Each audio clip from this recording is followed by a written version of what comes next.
Hi, I'm Antonio Sala, and in this video we'll continue with the discussion of a total least squares case study we already did a video about.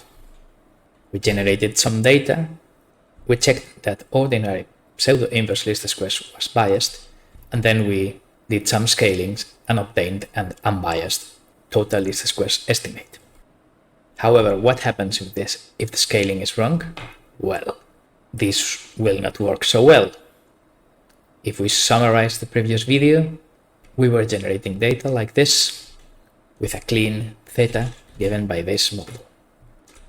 Clean data were contaminated with an additive noise, measurement noise, with this standard deviation for each of the 5 channels in my dataset.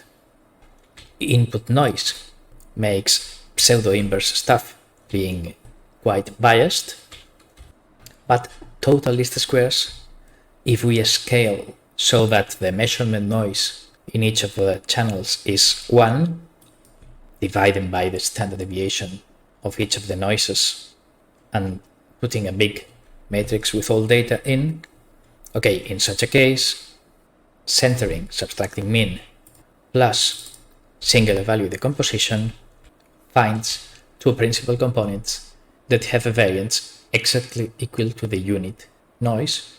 So we understand that the underlying clean model would have 0 variance, but unit random noise is added to give this 1 here.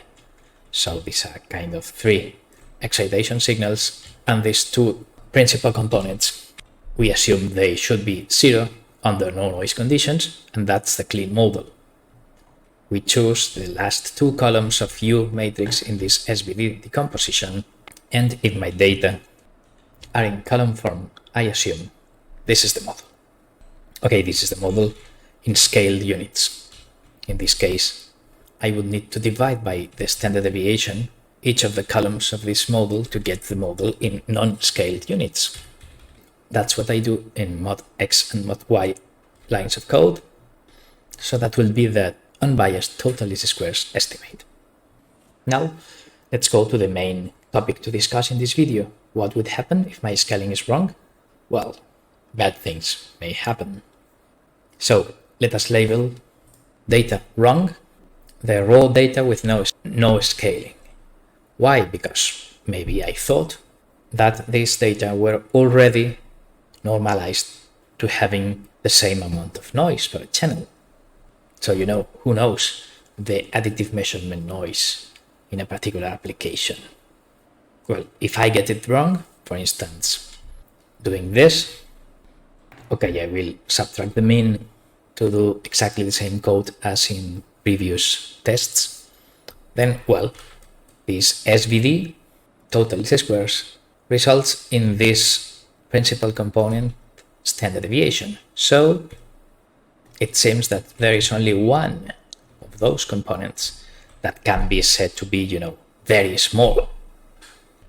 So we are good. We know that there are 2 equations inside, but the wrong scaling means that even if I should have 2 zeros here, noise is multiplied by a large number because this 6 is, comparable to this 12, well, so maybe here we would incorrectly assume that there is only one relationship, one equation in the data, and only one variable could be solved for as a function of the remaining 4 inputs. As we are good and we know that there are 2 equations, I can, it's kind of a lot of imagination. Okay, I will assume that this 5.8 is also small compared to this 12. But if the scaling were perfect, I would have 1, 1, and here I have 6.7. Well, let us keep it like this and assume that these 2 things found a model, so I get the 4th and 5th column of the U matrix in the SVD because it's the sample of data, it's in a column. Well, okay, this model with the wrong scaling will be this thing. Okay, if I had made any scaling, I would need to express the model in the original units, but to keep it simple, I directly used original units, so I need no further inversion of the scaling, but because there was no scaling at all. So this wrong scaling model is in original units. If I solve for y, for the two first variables by inverting this matrix, then I get this theta that is of course biased when I compare it with the clean theta that I used to actually generate the data. So this is it.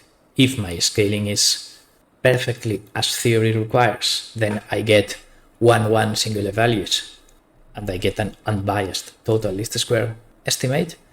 If my scaling is wrong, then, well, I get a biased estimate. So we may think, okay, come on, if we had applied, pseudo-inverse least squares without any of this SVD stuff, we would also have a biased estimate. Is that biased estimate better or worse than this one? Well, let us compare. The total least squares model was the juxtaposition of this. Okay, these are two equations that multiplied by 5 signals are approximately 0. So the allowed points compatible with these models is the null space of this matrix. Then how can we compare this model good scaling with this ideal model? Identity I minus theta clean x would be really exactly 0. So let us compare the TLS model with good scaling, the TLS model with bad scaling, and the ordinary pseudo-inverse least square model. We will compare that with the ideal model. However, as the models are, in some equations that should be 0, we will use kind of trick for comparisons. For instance, I may have a model y minus x equals 0, the red line. I may have a model 0.95y minus 1.03x equals 0, green line. So I would say that the model deviation can be assessed by computing the angle between these two lines, because the coefficients do not really tell me if the lines are separated. I may have 12y minus 12x equals 0. That is actually the same model. It has the same null space as the red line. So we will compute the angle between the valid regions of the 5D space dictated by our different models. So let us see. The angle between subspaces generalizes to this idea of the angle between lines, and that's done by Matlab with the command subspace. So the null space of the ideal model would be the best model we wish to obtain. Then the wrong scaling model had an error, let's say, of 3 degrees. The unbiased total least squares with good scaling had an error of 0.1 degrees. And the biased least square model had an error, an angular error. Don't know what it is, but with one number, this angle, I get an intuitive interpretation of what I am doing.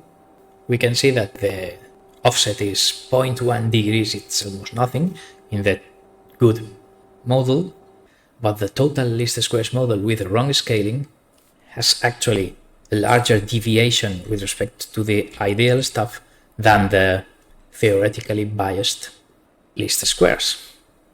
So this is the conclusion. A wrong total least squares scaling may give me a worst model compared to the ordinary least squares. In fact, this angle is also scaling dependent. So maybe some care is needed because, okay, if I expanded and multiplied by 2 the x-axis, then those angles would change. So, okay, this is just scratching the surface of the idea on how to summarize in one number the difference between several models given in, implicit equations, null space. At the end, a wrong TLS scaling may give worse results than the plain least squares. Whether 3 degrees of error versus 1 degree of error is important or not? Well, it may depend on my applications, on the precision requirements, and perhaps I should use some sort of validation data set, But to conclude, if data are abundant and generated in accordance with the theory, and they know the measurement noise variance, then total least squares works as theory predicts. However, if I have not so many data, or I make a wrong guess with the scaling, then TLS may be biased. And not only my model may get biased, but even I may conclude a wrong number of equations. So even if my data had 2 clean equations inside, I would have been very tempted with the wrong scaling towards saying that there is only 1 equation relating these 5 data in an actual application. Well, we finished with this. Thanks for watching.